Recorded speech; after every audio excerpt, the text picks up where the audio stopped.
Hello everybody, welcome to this video on falling pythons. We are going to be talking about falling pythons and bouncing pandas.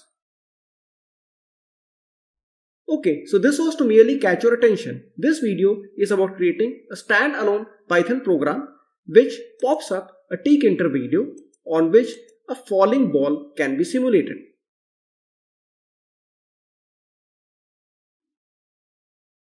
As you can see, the ball is also speeding up as it falls down.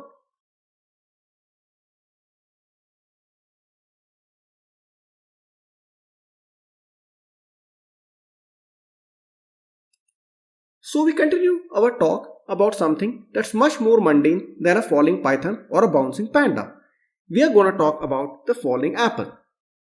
Now, the falling apple has been in discussion ever since Newton came up with his law of gravitation nearly 400 years ago. But to think deeply about it, a falling apple is anything but mundane. Without laws of generality, an apple can fly on the right or to the left or into the big blue skies or fall and bounce back. Why does it behave the way it does? It does so because there's a law of gravitation which leads us to a force between the apple and the earth. Apple pulls the earth towards itself and so does the earth pull the apple towards itself. However, the earth being much more massive than the apple, we see the apple falling towards the surface of the earth with a uniform acceleration of 9.8 meters per second square. Now, in order to model this motion in Python, we need to write down a few equations. First, we recognize that this is a case of motion under uniform acceleration. So, velocity at any time t would be given by g into time. The distance travelled is given by half gt square, and if the initial height is h, then the height at any point of time would be h minus half gt square. The time taken to fall is given by setting h to be 0. So h minus half gt square equal to 0 or h would be equal to half gt square. Rearranging the terms, we get the time to fall as 2h by g's square root. With all these preliminaries in place, let's dive into coding. So here's the Jupyter notebook, and before we put in the tkinter wrapper and the animations, we start off by creating a static plot of the path, the time, height and velocity. We start off by putting the magic code of %matplotlib inline, which enables us to display the plot on the Jupyter notebook itself. We import matplotlib.pyplot as plt. We import numpy as np. We start off by initializing a few constants. The number of frames is basically used when we would be animating the plots. G is set to 9.8 meters per second square and the height is arbitrarily set to 196. The time taken to fall, as we discussed just now, is given by this formula.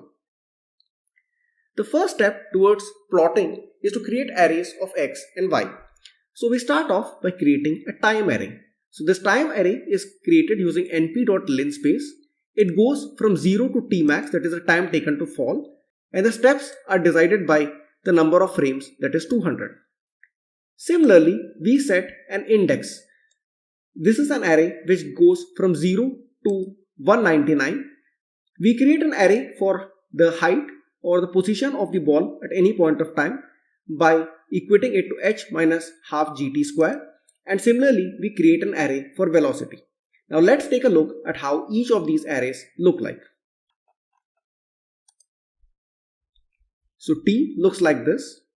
So it starts off from 0 and the time taken to fall is 6.32 seconds in this case. Index goes from 0 to 199. Here's ht, another array. You see that ht finally drops down to minus 5 into 10 to the power of minus 14, a really small value that tends to 0. This is the velocity array. And with all these arrays in place, let's go ahead and plot. Now the way I plot is that I create subplots from 1 to 4 using this command. And I want to plot these create these plots using a for loop. And in order to do that, what I do is that I create a series of arrays. So the first array is X array, which contains the X coordinates of all these 4 plots. In the first plot, I am going to show the falling ball, so the X coordinate does not change. So I populate it with zeros. The Y array is going to be the height of the ball. The X coordinates are going to vary from minus 1.5 to plus 1.5, and the Y coordinates are going to vary from minus 0.1 to h into 1.1.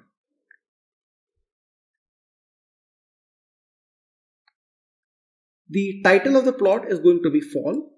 We don't need an X label, and the Y label is going to be height.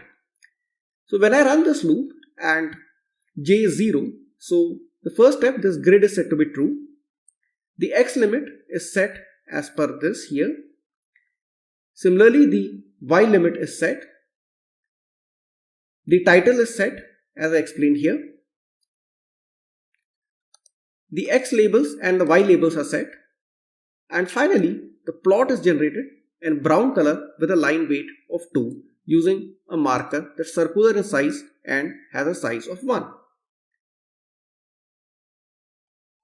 Similarly, in the second plot, we pick up the index, that is from 0 to 200. This is basically the number of frames. And this is plotted against time. We had just created a time array. The X-min goes from this value to this value, 200 into 1.1. That is index max into 1.1. And the least value is minus 5. Similarly, the Y goes from Y min to Y max.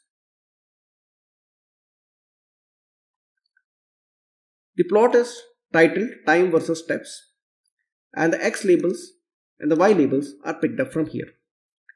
I leave it as an exercise for you to figure out how the height versus time and velocity versus time graphs are created. Once the static plots have been created, the next step is to convert the above into an animation. To do this, the first step is to convert the %matplotlib inline statement to %matplotlib notebook. We need to import animation from matplotlib, and we also import the pillow writer so that we can write the animation as a GIF image. The other things remains the same. So the way the animation works is that we create an animation object, and FuncAnimation basically calls the figure, that is this plot, and it calls it with the update function. So what this does is that for the range from 1 to 200, that is the number of frames that we have in this image, this function is called, and each time the function is called, a plot is generated with a ball in a specific place. And when we again call it, then the position of the ball gets updated. So this is pretty much like the projector films in which the film moves forward and the image is created. The animation is created using FuncAnimation. So what FuncAnimation does is it calls the figure, which is this, along with the update function, and it passes on the argument from 0 to 199, that is the number of frames. So each time the update function is called, a frame is generated showing this image with all the points in a specific location, and when the update function is called again, the new position gets updated, a new frame is created. So this is pretty much like the projector films that used to be used, and each film would follow the previous one and it would create an illusion of a moving image. The interval is set to 10, and you can increase this and the speed of the animation would slow down, and you could reduce it to an arbitrarily small value and you could get the animation to speed up the way you like. Repeat equal to 2 makes sure that the animation keeps getting repeated. So if I happens to be 0 when update is called, so what it does is it clears all the plots, it sets the grid to be true, and as I had explained earlier, it sets the X limits, the Y limits, the title, the X label and the Y label. And in fact, I happens to be a value greater than 0, then what this does is that in case of this particular plot, it updates the position of the marker using this command. And in case we are in any other plot, what it does is it draws a line from the previous location of the marker to the current location of the marker, which gives rise to this continuously moving line. And only for the j equal to 0 plot, that is for this plot, we need to create a marker object. So this marker object is defined in blue color. It's plotted at the initial location, that is x equal to 0 and h equal to 196. It's defined for a size of 10, and putting 0 enables us to access this marker as an object. So the preliminaries are done, and now let's just run this. So you can see that these graphs are continuously getting plotted.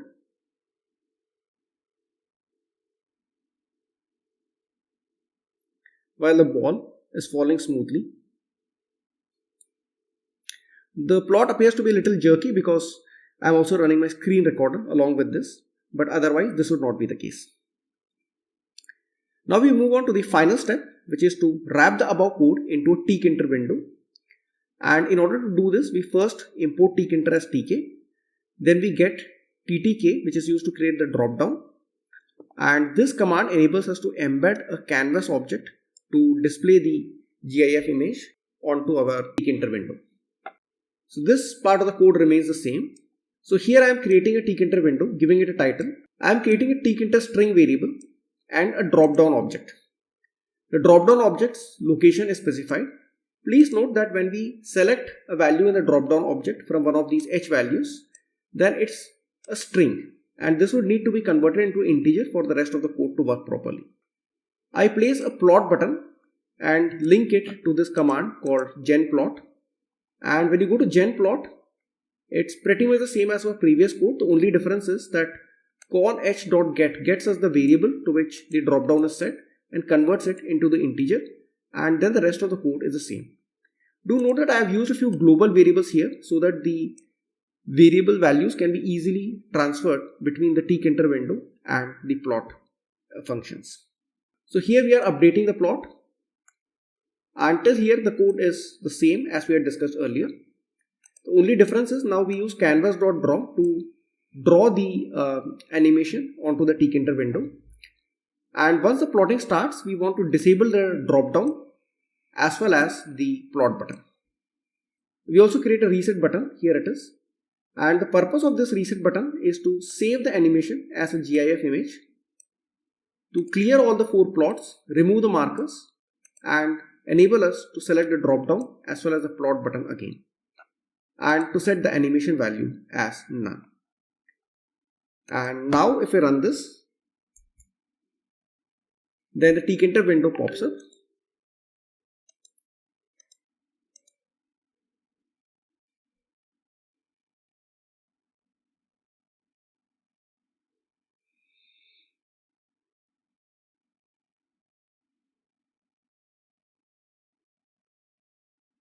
I let the animation run to completion.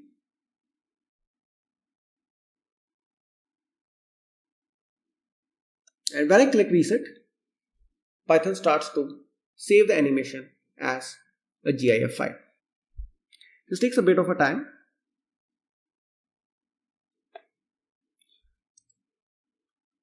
So let's check out what we have generated. Here it is.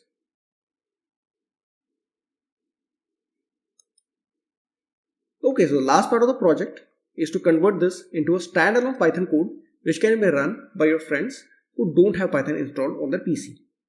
To do this, we first install the package called pyinstaller.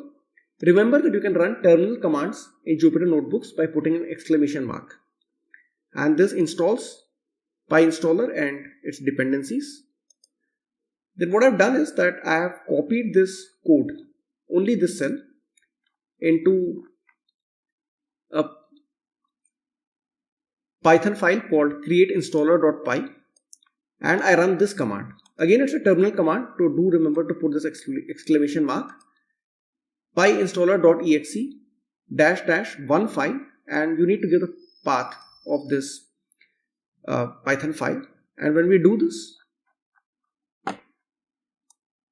Python finally tells us that it's been successful in building an exe file. So where does this exe file gets created. It creates these two folders called build and dist. And when you go to dist, you find this createinstaller.exe.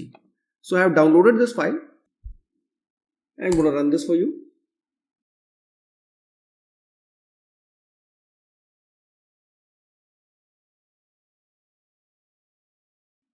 There you go. We press the reset button and this will generate the GIF file. As I said, this takes a bit of a time. And now if you look in here, here's the GIF file created. Click on it. And that's this lovely little animation. So we have created a little hobbyist project modeling a real world physics problem. And we have packaged it as a GIF image which is easy to distribute. And also as a standalone Python program which can be used by anybody who doesn't know Python programming and also did not have Python installed on their PC. So I hope you really loved this video. Do hit the subscribe button and also share this GIF image and the Python code with everyone you know. Thanks a lot.